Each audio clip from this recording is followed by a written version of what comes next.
পরবর্তী প্রশ্ন রয়েছে, এক ভাই জানতে চাইছেন ইসলামিক দলে বিধর্মীদের সদস্য হওয়ার যৌক্তিকতা কতটুকু।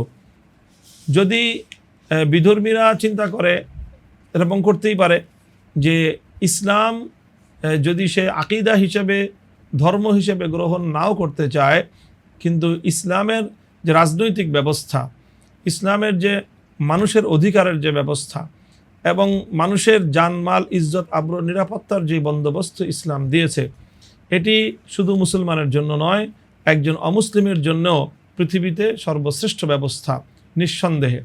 কাজেই সেই হিসাবে অমুসলিমরাও যদি তারা নিরপেক্ষ দৃষ্টিতে বিবেচনা করে, তারা ইসলামের আদর্শকে, ইসলামের বিশ্বাসকে, ধর্মকে গ্রহণ না করলেও ইসলামী রাজনৈতিক বন্দোবস্তকে তারা নিজেদের কল্যাণের বন্দোবস্ত হিসেবে গ্রহণ করতেই পারে। কাজেই সেই হিসাবে যদি তাদের রাজনৈতিক বন্দোবস্ত বাস্তবায়নের জন্য কোনো ইসলামী রাজনৈতিক সংগঠনের সাথে তারা যদি সম্পৃক্ত হয়ে নিজেদের এই পার্থিব অধিকার বাস্তবায়নের ক্ষেত্রে তারা কাজ করতে চায়, তাহলে সেই সুযোগ ইসলাম অবশ্যই তাদেরকে দিয়েছে।